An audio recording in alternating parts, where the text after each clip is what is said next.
Não te furtes a fazer o bem a quem de direito, estando na tua mão o poder de fazê-lo. Não digas ao teu próximo, vai e volta amanhã, então eu te darei, se o tens agora contigo. Não maquines o mal contra o teu próximo, pois habita junto de ti confiadamente. Jamais pleiteeis com alguém sem razão, se te não houver feito mal. Não tenhas inveja do homem violento, nem sigas nenhum de seus caminhos. Porque o Senhor abomina o perverso, mas aos retos trata com intimidade. A maldição do Senhor habita na casa do perverso, porém a morada dos justos Ele abençoa. Certamente Ele escarnece dos escarnecedores, mas dá graça aos humildes. Os sábios herdarão honra, mas os loucos tomam sobre si a ignomínia. Amém.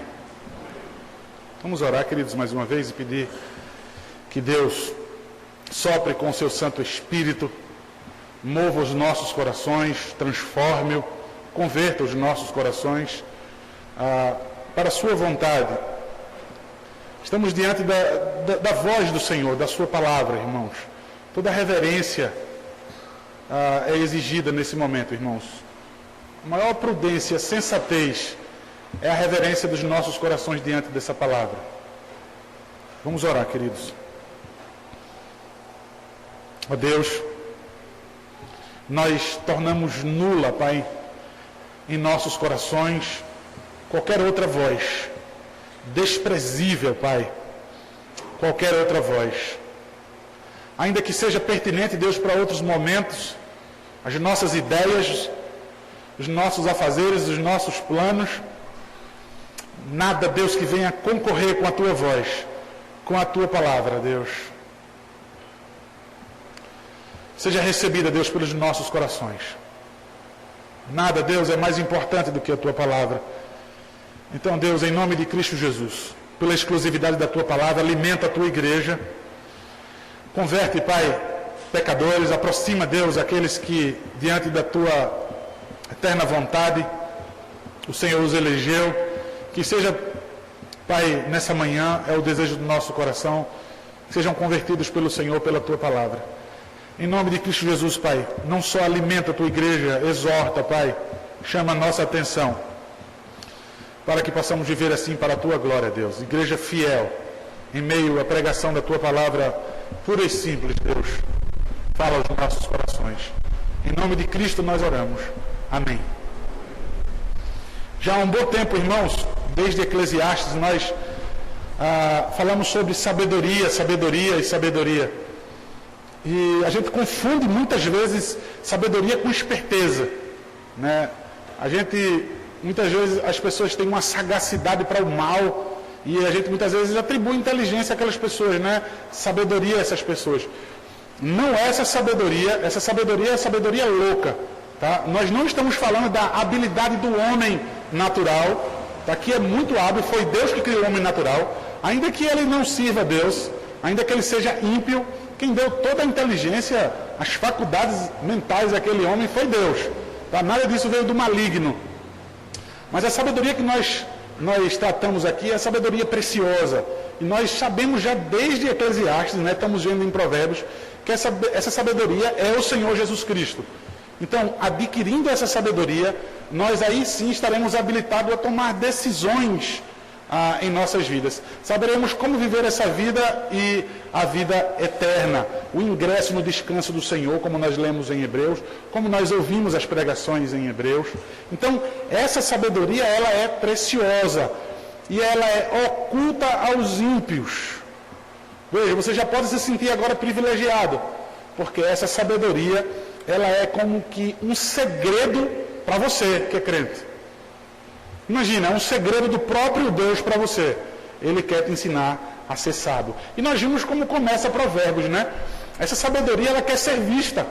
Deus, ele é tão generoso com você e comigo, com os seus filhos, que nós vimos a sabedoria, ela sendo personificada indo aos altos muros de uma cidade, indo para o meio da praça e chamando nossa atenção. Então é o que Deus faz por meio da sua palavra, irmãos. Você está aqui, é obra graciosa do Senhor. Você ouvir a voz do Senhor, você cultuar ao Senhor, é obra de misericórdia, de maneira que você deve se sentir feliz agora, não obstante aos cuidados dessa vida, que muitas vezes se trouxeram aflições e tristeza, talvez já venha fazendo isso há algum tempo, essa vida em você. Mas é o momento de você ficar feliz, porque não numa praça pública, não em cima do muro, mas o Senhor agora diretamente ao teu coração, nesse culto a Ele, tenha nos falar pela sua palavra. Então observe, irmãos, tudo que nós estamos vendo de sabedoria, deixa eu me deter somente a esses poucos versículos.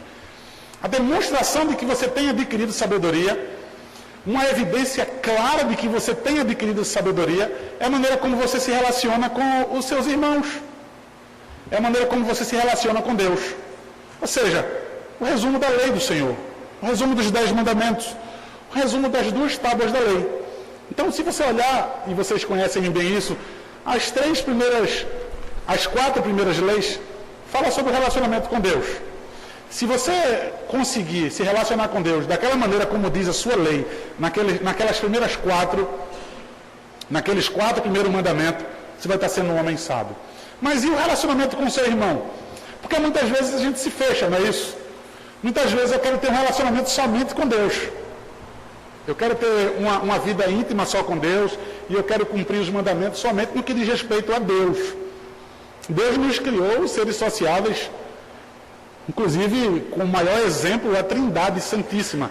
O Pai, o Filho e o Santo Espírito se relacionaram desde a eternidade entre si, estavam muito bem ali. Criou o homem para se relacionar com ele, criou também a mulher. Enfim, nós temos hoje uma família com muitos irmãos, dos quais nós devemos nos relacionar. Inclusive obrigações até com os ímpios mesmo, das quais nós devemos amá-lo e ajudá-lo dentro daquilo que for possível.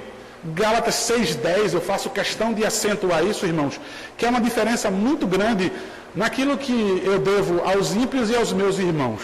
Tá? A Gálatas 6,10 vai nos falar que há algo muito mais que especial no trato com os meus irmãos em Cristo Jesus. Então isso não é opcional.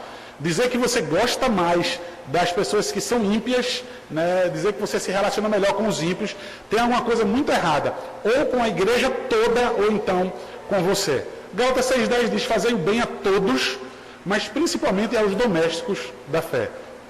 Principalmente os da família da fé. Esses poucos versículos vai nos ensinar essa evidência de que eu estou cumprindo os mandamentos, de que estou sendo uma pessoa sábia, que é o relacionamento com os meus irmãos. Como eu tenho me relacionado com os meus irmãos? Né?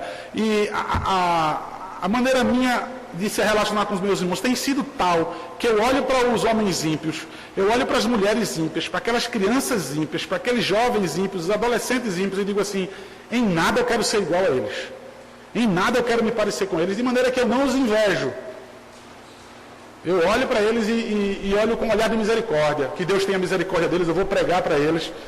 Mas enfim, irmãos, eu estou cumprindo de maneira tal esses últimos 6 mandamentos da tábua da lei, que eu não consigo olhar para os ímpios e ter inveja deles. Então vamos olhar mais uma vez, irmãos, o versículo de número 27 e o 28. Não te furtes a fazer o bem a quem de direito, estando na tua mão o poder fazê-lo.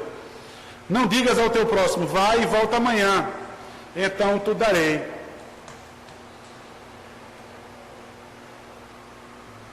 Se o tens agora contigo. Queridos, nós devemos dar a todos que nos pedem, logicamente dentro das nossas condições, em justiça e em caridade, o coração bem benevolente, e não tardar em fazê-lo.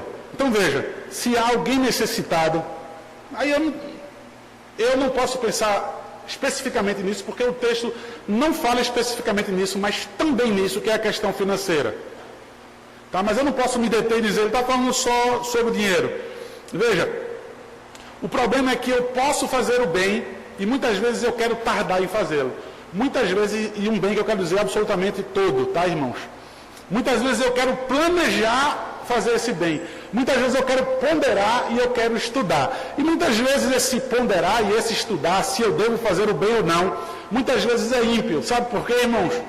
Porque eu vou simplesmente colocar numa balança e vou procurar saber se aquela pessoa merece ou não. Será que aquela pessoa merece a minha bondade? Eu tenho a oportunidade de fazê-lo bem. Está na minha mão, está no meu poder, eu posso fazer o bem. Mas enfim, eu vou adiar esse dia. Eu vou dizer, olha, volta amanhã, tá? Veja só, você nem sabe o dia de amanhã. Você nem sabe se vai ter mais a oportunidade de fazer esse bem. Você nem sabe se vai estar vivo amanhã. Mas você teve a oportunidade hoje para fazer o bem, mas você não fez. Quando o texto fala, olha, não te furtes ou não te detenha de fazer o bem, isso está sugerindo, clara e logicamente nós podemos deduzir que isso é requerido de você. Veja, Deus colocou aquela pessoa na sua vida para que você possa agir deliberadamente em amor com aquela pessoa, seja qual for o bem que aquela pessoa esteja esperando de você. Ou seja, você é devedor, irmãos. Você é devedor, não é opcional fazer o bem a quem te pede. Não é opcional. Mas, veja, não te furtes, não te detenhas de fazer esse bem, estando no teu poder fazê-lo. Não adie para outro dia. Veja, irmãos, isso está sendo exigido de mim. Quando eu penso, quando eu digo, volta amanhã que eu vou planejar, eu vou ponderar, eu vou ver se vale a pena, eu vou ver se você merece. Talvez não falamos isso com a boca, mas pensamos com o nosso coração. Nós estamos negligenciando e nós estamos pecando, irmãos. Veja, o ser humano hoje, e a cada vez mais ele se torna descartável. Tá? Por que é que você ama alguém? Porque aquela pessoa me atende. Porque aquela pessoa me entende. Porque aquela pessoa me beneficia.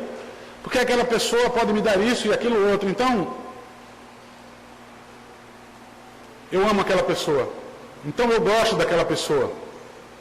No momento que aquela pessoa não te serve mais, você deixa de amar aquela pessoa rapidamente. É até incrível. Alguém que se depara com essas situações, alguém que vive nessa situação, entra em mágoa profunda, entra em tristeza profunda, por não entender. Tanto tempo eu fui tão querido, eu fui tão amado e agora eu não sou mais aceito e agora eu sou rejeitado. Ou seja, eu não sirvo mais. Irmãos, você pode dizer assim, nossa, como eu sou mau. E eu quero dizer que não é só você. A humanidade toda está desse jeito. Nós temos isso naturalmente em nossos corações. O que nós precisamos é cuidar, é agir em sabedoria. Veja, está em mim a capacidade, o poder de fazer o bem. Ou seja, Deus deu a você, Deus derramou em você amor, para que você possa derramar sobre os seus irmãos. Aí você diz assim, eu não consigo, pastor, eu não consigo, meu irmão. E você dá N motivos para isso. E aí você diz, olha, eu não consigo por esse motivo, eu não consigo porque ele fez isso comigo, eu não consigo porque ela fez isso comigo. Você está se detendo em fazer o bem, você está se furtando em fazer o bem. Você está revelando a sua mão e o seu coração. Sua mão fechada e o seu coração fechado em compaixão. Veja, o maior perigo disso tudo, irmãos, é saber que isso é requerido de você e saber que você tem isso. Veja, irmãos, isso está em você. Se isso é requerido de você, é porque isso está em você. Você tem isso, Deus lhe deu. E agora alguém chega para você e pede. E você simplesmente retém a sua mão, você retém o seu coração e você não se importa. Veja, tratando-se financeiramente, que é algo que tanto pega o ser humano, Matthew Henry, ele diz assim, não sejas tão relutante em te separar do dinheiro por um bom motivo. Não seja relutante em se divorciar do teu dinheiro. É um bom motivo essa separação, esse desapego. Veja, você vai perder dinheiro. Você suou por aquilo, você ganhou aquilo honestamente, e de repente alguém está precisando. Aí você pensa e diz, rapaz, isso é meu, eu conquistei de maneira honesta e suada, e eu não vou dar a ninguém não. Embora a pessoa está precisando, aquela pessoa tem que ir atrás e buscar, como eu fui. Não entendendo muitas vezes que aquela pessoa não teve a mesma oportunidade que você. Nós não estamos falando de vagabundos, de parasitas e sanguessugas. Mas veja, Deus colocou algumas pessoas com mais, outras pessoas com menos, inclusive para que elas possam exercer aí um ministério, ou seja, um serviço. Aquele que não tem, vai ser instrumento na mão de Deus para pedir aquele que tem. Porque se não tiver quem peça, como é que aquele que tem vai exercer a misericórdia e dizer, meu dinheiro aqui é para a glória de Deus, serve para ajudar o meu irmão. E aquele que tem, meu irmão, ser pedido, e ele dizer, que oportunidade maravilhosa de eu contribuir. Meu dinheiro suado e honesto também é feito para isso, para ajudar os pobres, para ajudar os necessitados. E assim, irmãos, como eu já disse, inventar desculpas, não tratando financeiramente mais. Mas veja, seja qual for o bem, você inventar desculpas para adiar essa tarefa. Ou seja, você vai ter um prazer, acontece muitas vezes nisso quando a gente adia. Você tem prazer, você se deleita em saber que aquela pessoa que está aguardando o seu bem está em suspense. Olha, ainda não. Ainda não, ainda não. Ou então eu vou pensar. E aquela pessoa está lá em suspense e você está tranquilo. Sua vida está muito bem. E aí você talvez nem se lembre daquela pessoa e talvez tenha até prazer em lembrar que aquela pessoa está aguardando o teu bem. Então, irmãos, demonstre sabedoria. Demonstre que você é um crente fiel, que você tem escutado a palavra do Senhor e tem sido um operoso praticante. Não te detenhas, não te furte a fazer o bem. A quem de direito, estando na tua mão o poder de fazê-lo. Não digas ao teu próximo, vai e volta amanhã, então te darei, se você tem agora com você. Só encerrando esses dois versículos, irmãos, o 27 e o 28, há uma citação ainda de Matthew Henry, que ele diz, dá em dobro aquele que dá rapidamente. Aquele que dá rapidamente, sem pensar, sem ponderar, dá deliberadamente, faz o bem deliberadamente, ele está dando em dobro. Então, irmãos, a conclusão que eu tiro disso tudo é quando você pondera, quando você vai medir, aí você se torna egoísta. E aí o seu amor vai ser condicional. Eu só vou dar para ele porque ele merece. Eu só vou dar porque ele também contribui comigo. Ou seja, eu não estou dando, eu estou trocando, eu estou barganhando, e isso não é sabedoria de Deus. O versículo 29, irmãos, continuando, diz assim, não maquines o mal contra o teu próximo, pois habita junto de ti confiadamente. Nós jamais devemos desejar mal a alguém. Jamais, irmãos. Planejar em nossos corações, desejar, porque aí nós estamos já quebrando o mandamento. Não matarás. Senhor Jesus Cristo, irmãos, algumas pessoas acham aquela igreja é radical porque eles seguem os mandamentos, né? E na verdade é conversa fiada. É só pela guarda do dia do Senhor. Somente por isso que acha que a igreja é radical. Porque o Senhor Jesus Cristo, ele chega e diz, olha, quanto ao odiar o seu irmão, né, Jesus Cristo vai radicalizar mais os mandamentos. No Novo Testamento agora, Jesus Cristo não vai afrouxar a lei. Ele vai dizer, ouvistes o que foi dito, não matarás. Se você odiar o seu irmão, você já matou o seu irmão. Ou seja, irmãos, não assassine o teu próximo, pois ele habita junto de você confiadamente. Irmãos, não planeje fazer mal ao seu irmão, inclusive sem o seu irmão nem perceber, prejudicando o seu corpo, prejudicando os seus bens, prejudicando o seu bom nome. Com a sua língua você assim o difama. Ele habita com você confiadamente, tranquilamente. Sabe por que o texto está dizendo isso, irmãos? Aquele irmão não fez nenhuma provocação para você. Ou se ele provocou você a sua ira, se ele te decepcionou, muitas vezes ele nem sabe. Ele nem suspeita de você. Aí veja que covardia. Aquele irmão nem está vigilante que você vai fazer mal a ele. Acontece muito isso, irmãos. Bem simples o exemplo. Quando você fofoca, você fala mal do seu irmão. Você chega para outra pessoa e diz assim, rapaz, aquela pessoa ela é isso e aquilo outro. Por quê? Ah, porque ela foi ingrata comigo, ou porque ela fez isso. Aquela pessoa nem sabe que errou contra você. Você nem cumpriu Mateus 18 de ir até aquela pessoa e dizer que tem um problema com ela, para ganhar aquele irmão. Mas você simplesmente maquinou mal e aí você coloca em ação. Aquela pessoa nem suspeita de você, ela nem está vigilante, ela nem sabe que você está intrigado, que você está chateado, ela nem sabe que você vai atacar. E isso é uma covardia. A palavra do Senhor nos diz, maldito aquele que feriu o seu próximo em oculto. Isso, queridos, é falta de honra, fazer o mal a alguém. Você agir dessa maneira em protesto, talvez, né, você repudiando tal ação, sem avisar aquela pessoa. Muitas vezes o nosso próximo tem uma boa opinião sobre nós. Muitas vezes o nosso próximo tem uma altíssima estima com referência a nós.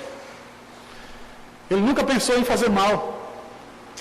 E aí, sabe o que acontece? Ele não espera isso de mim. É uma boa oportunidade para enganar ele e ferir ele. Ele nem sabe o que é que eu estou fazendo com ele pelas costas. Ele nem sabe. Porque no fundo, eu sei que ele pensa bem de mim. Eu sei que ele não aguarda por isso. Eu sei que ele confia em mim. Ele habita confiadamente. Ele está no meu meio, ele me tem como um irmão. Enfim, não maquines o mal contra o teu próximo, pois ele habita confiadamente junto de ti. O versículo 30. Jamais pleiteei com alguém sem razão, se não tiver feito o mal. Então veja, não maquines o mal contra ele. Ele está tranquilo do seu lado, confiadamente achando que está tudo bem. Aí o versículo 30, jamais pleiteeis com alguém sem razão, se não houver feito mal. Não sejamos contenciosos, brigões. Veja, a pessoa que briga, a pessoa que cria caso por tudo sem razão, não tem um motivo. Vem cá, por que você está criando esse caso? Por que você está brigando? Por que você está agindo desse jeito? Qual é o motivo? Não tem motivo não, eu sou desse jeito mesmo, ou simplesmente porque eu não gosto. Você não tem o direito de fazer isso.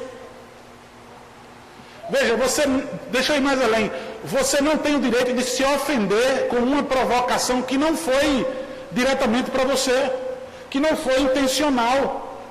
Não, eu não quis dizer isso não, meu irmão, mas disse. Meu irmão, eu nem pensei em você quando eu falei isso, mas eu fui atingido. Já viu nas redes sociais? Nas redes sociais é assim, você dá uma indireta para alguém, aí tem 1000 visualizações e a pessoa da qual foi feita a indireta nem visualizou. Aí dessas 1000 pessoas tem umas 800 que estão dizendo, rapaz, isso é comigo. Então deixa eu tentar melhorar. Nas redes sociais, você dá uma indireta a alguém, 1000 visualizações, 800 pessoas atingidas e a pessoa da qual você deu a indireta nem visualizou ainda. E muitas vezes se visualizar, ela vai estar bem... Foi comigo não isso. Vai estar nem aí. É assim que acontece no nosso dia a dia. Mas veja, você não tem razão nem motivo para atingir alguém, para brigar com alguém, para fazer confusão, uma celeuma, uma tempestade. Se você foi atingido, mas se aquela pessoa não teve intenção nenhuma de te fazer o mal. Não perturbe o seu irmão com queixas e acusações inúteis, coisas pequenas. Um exemplo disso é você chegar até para os ímpios mesmo, querer irritar os ímpios com ações legais. Está no meu direito, eu vou botar aquela pessoa na justiça. Irmãos, por coisas tão pequenas nós queremos colocar as pessoas na justiça e dizer, não, é porque eu sou uma pessoa justa, íntegra, e está em mim, eu tenho fome e sede de justiça, e vai pegando os textos de maneira errada, e aí vai, irmãos, agir de maneira errada. Faça não, irmãos. O que cabe a mim e a você, se depender de mim, é ter paz com todos. Tá? Então, não pleiteeis com alguém sem razão, não brigue com ninguém com alguém sem razão, se não houver feito mal. Mas me atingiu mesmo assim. Irmãos, vivamos em paz com todos os homens. A nossa justiça tem que exceder e muita dos escribas e fariseus. O versículo 31 ainda continua dizendo assim: não tenhas invejas do homem violento, nem sigas nenhum dos seus caminhos. É aqui que ele parte para algo mais profundo. Veja, tenho trato com os meus irmãos, tenho trato com o próximo, com o semelhante, com o meu igual, com o ser humano. Eu sou devedor a ele de amor, da bondade, sem barganhas, de maneira incondicional eu vou fazer o bem. Não vou estar brigando sem motivo, eu vou estar sendo bem deliberado em perdoar, em relevar algumas coisas pequenas. Veja, agora ele parte para algo mais profundo e diz: não tenhas inveja do homem violento, nem sigas nenhum dos seus caminhos. Há motivo para invejar, irmãos, os ímpios. A prosperidade deles. Eu invejo a casa deles, eu invejo a mulher deles, eu invejo os filhos dele, eu invejo os bens dele, eu invejo o corpo dele, a aparência dele, o status dele. Mas isso é tão natural de que meu coração se incline e eu inveje, desejando ser aquela pessoa. O Salmo 37 nós já conhecemos. Nós vemos claramente: não tenhas inveja do homem violento, do homem mau, do pecador. Mesma semelhança, o salmista vai nos dizer. Veja, alguém que teve tanto, dizer, não inveja essas pessoas. Ainda que seja rico, ainda que ele viva em tranquilidade, ainda que você olhe para a vida dele e diga: olha aí que tranquilidade, olha que paz ele tem, olha que prazer. Quantos prazeres esse homem goza, essa mulher goza, essa família toda tem proveito nos prazeres. Ainda que essa pessoa faça com que todo mundo se curve diante dele, o aplauda, o aceite, né? Ainda que o mundo todo ao seu redor seja simpático com ele. Você não deve julgar essa pessoa feliz por conta disso. Você não deve invejar porque você não sabe o coração daquela pessoa. Você sabe o que ele posta nas redes sociais, você sabe o que ele posta, o que ele profere com a sua boca. Então você não pode julgar o coração daquela pessoa. Então isso é perigosíssimo quando você inveja aquela pessoa. Agora, irmãos, é perigoso não no sentido de dizer, você pode desejar ser ele em algum momento. Não. É perigoso no sentido de que você em nada deve desejar ser aquela pessoa. Ter uma vida igual a dela e imitar aquela pessoa. Não imite aquela pessoa em nenhum dos seus caminhos, em absolutamente nada. Não siga o caminho que aquela pessoa tem para ser rica, para adquirir dinheiro, para adquirir status. Não siga o caminho daquelas pessoas naquilo que elas mostram que tem alegria, a paz que aparentemente ela tem. Eu vou seguir, nisso daí eu vou seguir essa pessoa. Nisso aí eu posso olhar para ela e eu posso imitá-la, porque ela conseguiu. A palavra do Senhor está dizendo que não há motivo nenhum, que não há condição nenhuma que possa ser aberto um precedente para que você diga: imite aquele ímpio.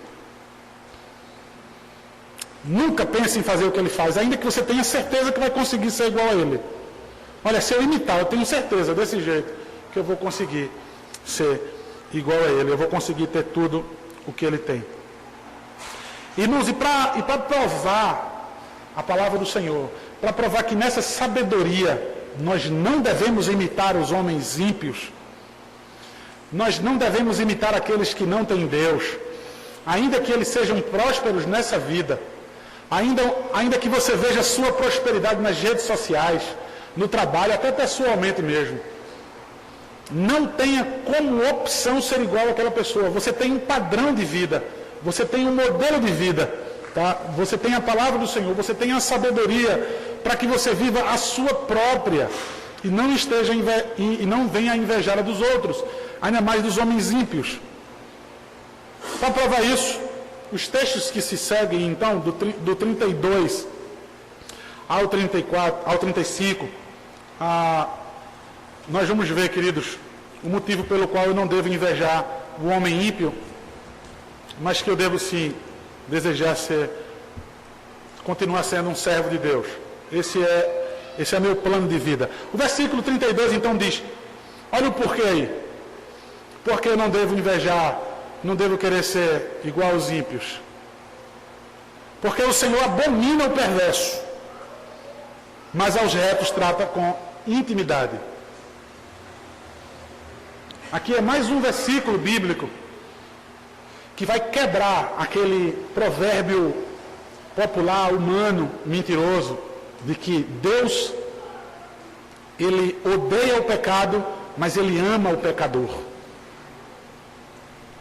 Muitas vezes isso é dito, a gente copia achando que é versículo da Bíblia, né? Quantos aqui não já ouviram? Eu já ouvi alguém dizer, o que é que a Bíblia diz? Hein?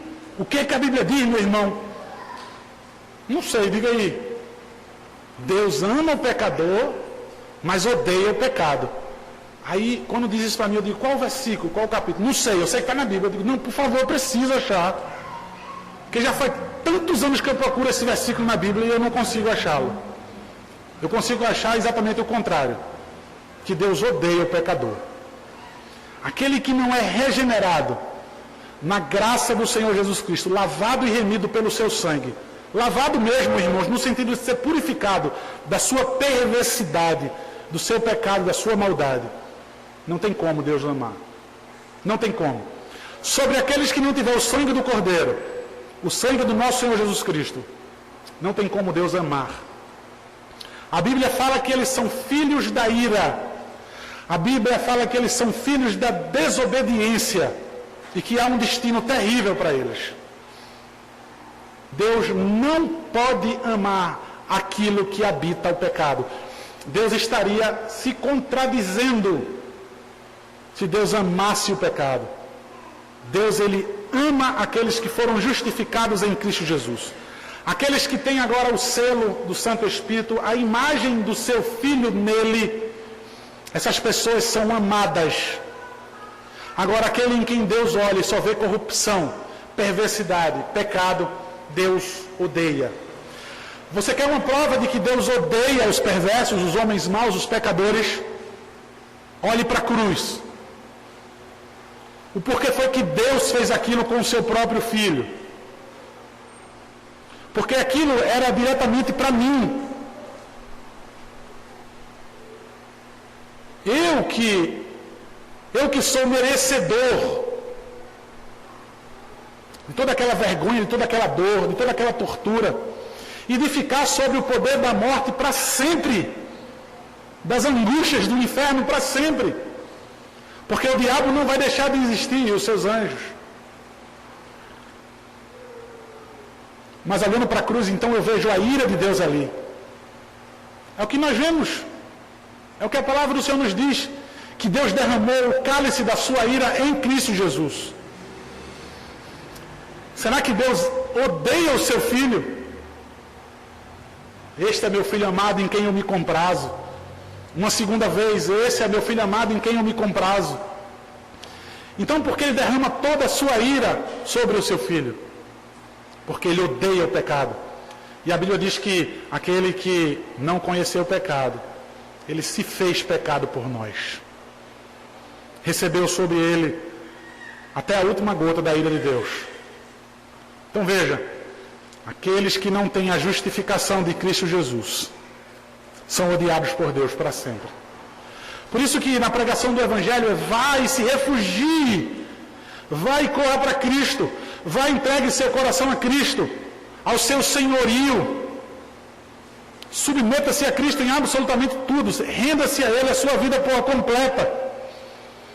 E aí, sendo justificado, pois, temos agora paz com Deus.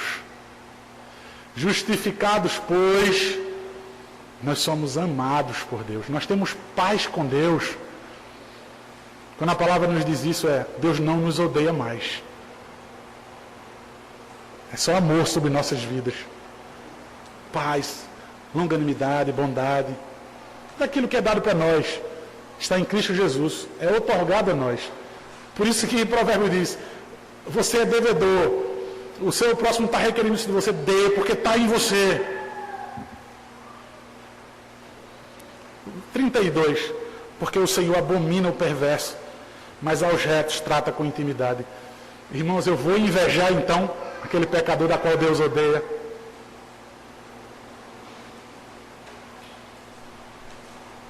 Eu ainda vou olhar para aquele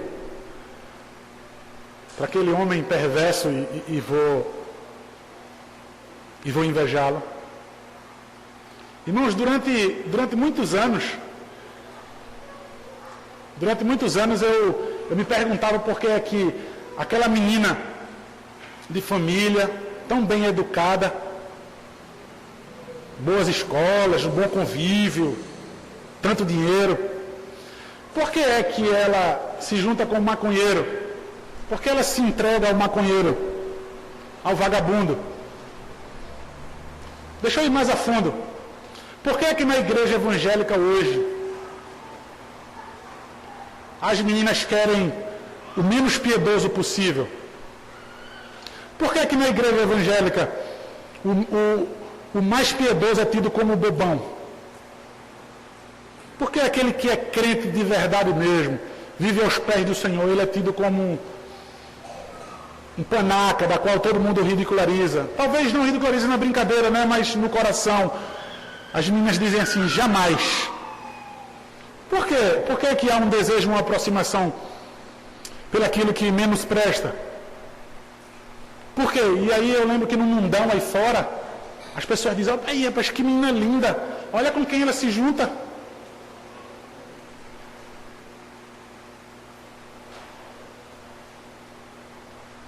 Aquela pessoa não teve uma paternidade, aquela menina,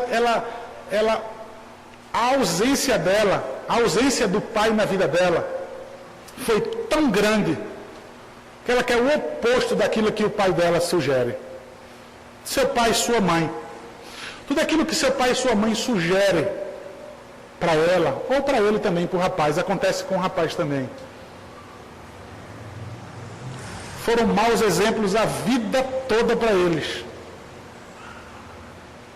Então elas vão para onde? Para a oposição daquilo que seus pais falavam. O seu pai não é um modelo a ser seguido. Ela não vai querer ninguém que se pareça com aquela imagem que seu pai projetou e sugeriu para ela. Agora, se o pai tivesse vivido, se o pai tivesse sido, ela não vai aceitar, não precisa ninguém avisar. Ela não vai aceitar ninguém que não seja parecido com seu pai. Naturalmente, ela vai escolher um marido para ela que se pareça muito com o seu pai. Então veja, irmãos, amar os pecadores, invejar os pecadores, querer ser igual aos pecadores, se associar com os pecadores, está revelando em mim que eu não tenho nenhuma sabedoria. Veja, eu não tenho sabedoria, eu não recebi instrução nenhuma, eu não tenho modelo nenhum para olhar.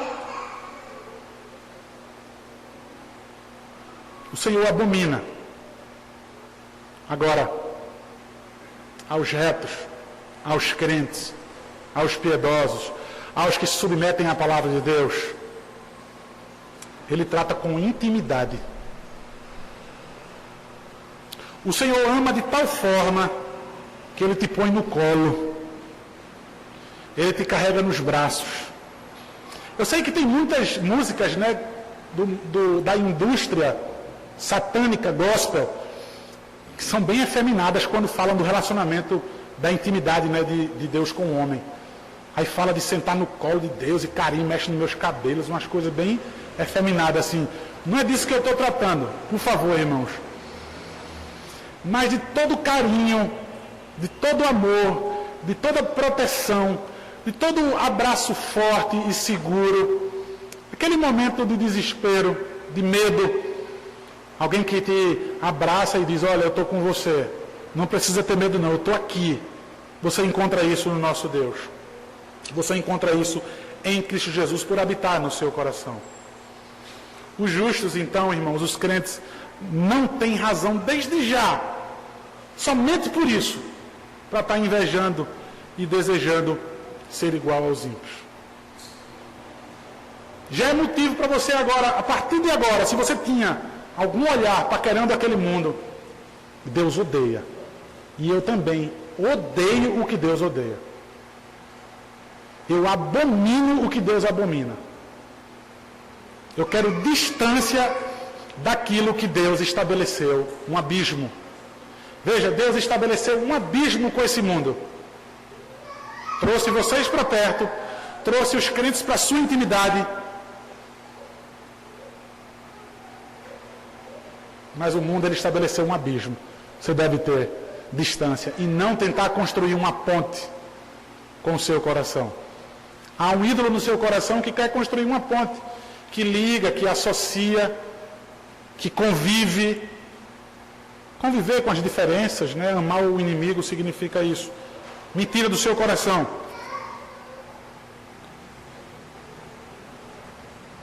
Versículo 33, irmãos.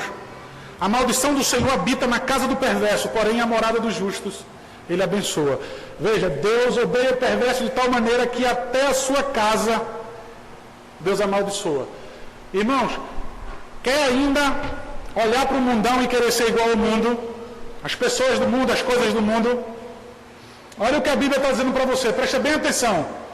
Esse mundo está amaldiçoado. Existe uma maldição eterna sobre esse mundo. Você deseja esse mundo ainda? Você quer se vestir como o mundo? Você quer se parecer com esse mundo? Deus odeia e estabeleceu uma maldição sobre ele. Tinha muitas coisas para dizer, mas eu vou correr, irmãos. Eu não quero afligir vocês tanto tempo aí. Eu suportaria mais aqui ainda. Mas vejam, Deus odeia e amaldiçoa. Agora, aos crentes, você pode chamar de Abba Pai, de paizinho. Ou seja, intimidade, tão próximo que você está. A distância acabou em Cristo Jesus. E a morada dos justos ele abençoa. Irmãos, Malaquias capítulo 2, versículo 2 diz: se o não ouvirdes e se não puserdes no vosso coração da honra a meu nome, diz o Senhor dos Exércitos, enviarei sobre vós a maldição e amaldiçoarei as vossas bênçãos. Já as tenho amaldiçoado, porque vós não propondes isso no coração. Veja, ele vai amaldiçoar até aquilo que você tem como bênção. Sabe aquelas vitórias na sua vida? A promoção financeira, o círculo de amizade tão honesto, tão puro, pessoas tão sinceras que você não vê nem na igreja. Está sob maldição.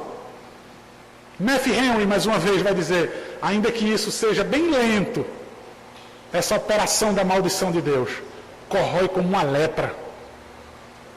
Corrói como uma lepra. Sai destruindo tudo na sua vida. É assim a vida do ímpio, ainda que você só veja alegria. No Salmo 106, versículo 15, nós vemos o povo de Israel, o salmista colocando como o povo murmurava, esquecia de Deus o tempo todo. Vai dizer assim, concedeu-lhe o que pediram, mas fez definhar-lhes a alma. Veja, o corpo deles estava alimentado, Deus dava pão, codornizes, mas a alma deles, daqueles que não entraram no descanso do Senhor, a alma deles estava apodrecendo, cada vez mais fraca, de maneira que morreram e ficaram prostrados no deserto, não entraram na terra prometida, ou seja, morte espiritual, não herdarão o reino de Deus, ainda que o seu corpo esteja saudável. Vocês entendem, irmãos, que sabedoria da palavra de Deus? Eu olho para o ímpio e digo, isso é tudo conversa que o pastor está dizendo. Isso é tudo conversa. Quem olhava para o povo de Israel dizia, ali, tudo cheio de saúde. Quem é que não vai entrar na terra prometida? Vai chegar todo mundo lá. A saúde que o povo está aí, veio o codornizes, veio o pão. A alma deles, cada vez mais enfraquecida, quando eu me associo com esse mundo. E, irmãos, então, versículo 34. Certamente ele escarnece dos escarnecedores, mas dá graça aos humildes. Deus despreza os pecadores, mas ele demonstra uma consideração e um respeito enorme pelos santos. É completamente o oposto, irmãos. O Salmo de número 2 nós conhecemos muito. Deus, ele ri, ele zomba daqueles que são rebeldes. E no Salmo 18, versículo 26, Deus se vinga deles, ou seja, Deus resiste aos soberbos.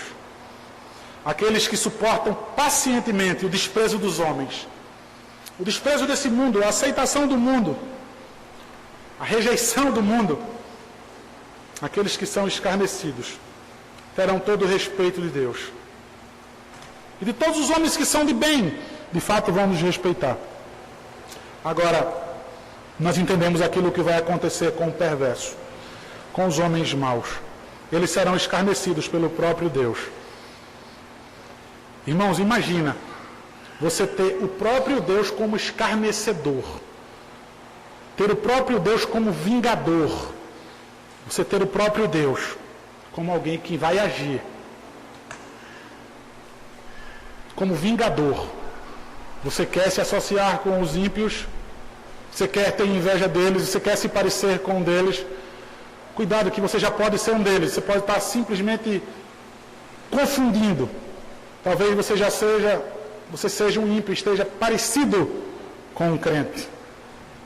Teu coração que te diz isso. O versículo 35, irmãos, nós encerramos. Os sábios herdarão honra.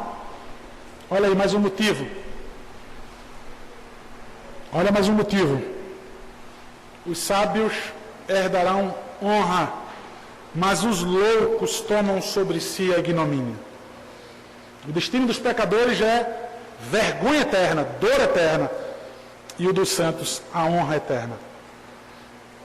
Os santos são homens sábios que agem com sabedoria, e essa sabedoria nos beneficia, irmãos.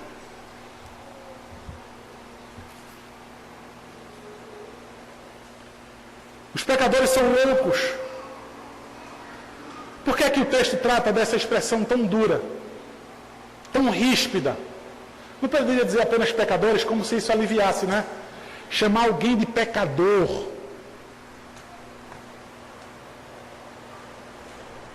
Ou seja, alguém que Deus odeia.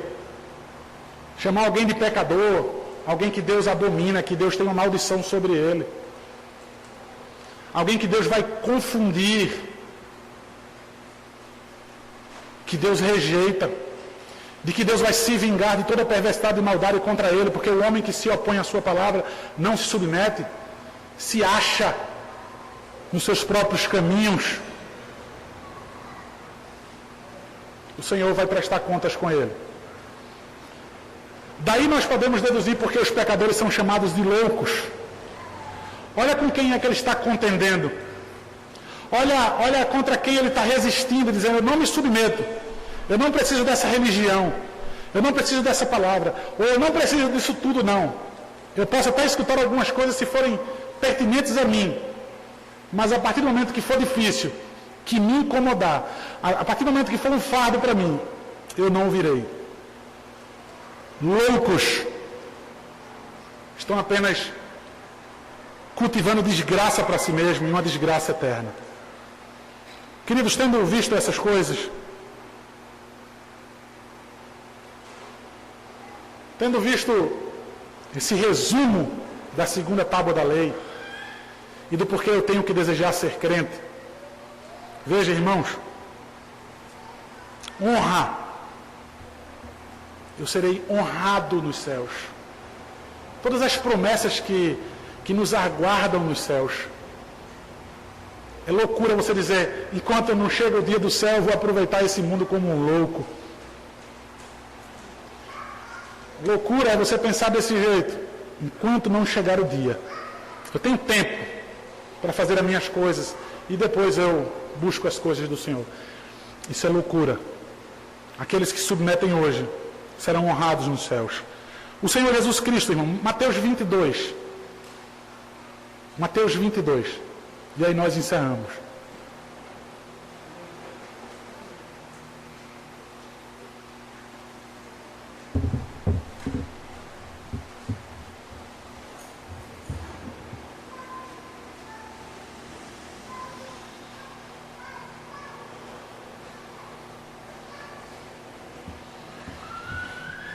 Mateus 22, 34 ao 40, mas especificamente é o versículo 39. Entretanto, os fariseus, sabendo que ele fizera calar os saduceus, reuniram-se em conselho. E um deles, intérprete da lei, experimentando, lhe perguntou: mestre, qual é o grande mandamento da lei? Respondeu-lhe Jesus: amarás o Senhor, teu Deus, de todo o teu coração, de toda a tua alma e de todo o teu entendimento. Este é o grande e primeiro mandamento. O segundo, semelhante a este, é: amarás o teu próximo como a ti mesmo. Destes dois mandamentos dependem toda a lei e os profetas. Amém. Irmãos, do teu relacionamento com Deus, do teu relacionamento com o teu próximo, especificamente com os teus irmãos, como já falei, Gálatas capítulo 6, versículo 10. Depende toda a lei. Ou seja, tudo aquilo que você pensa não vale absolutamente nada. Tudo aquilo que você age com barganha, todos aqueles poderosos feitos, as boas ações, as coisas que você fez para as pessoas, não vale de absolutamente nada. Porque, irmãos, sabedoria é depender completamente dessas duas coisas. Sabedoria adquirida e comprovada é quando você se submete a Deus de maneira que você vive para Ele e para os seus irmãos, conforme Ele estabeleceu e não conforme propõe o seu coração. Amém, irmãos? Que o Senhor conceda a Cristo Jesus, em sua graça, em abundância em seus corações, para que vocês evidenciem sabedoria, assim cumprindo a primeira e a segunda tábua da lei. Nesse resumo que nós vimos, que depende de toda a lei. Que o Senhor tenha misericórdia de nós e nos abençoe. Amém.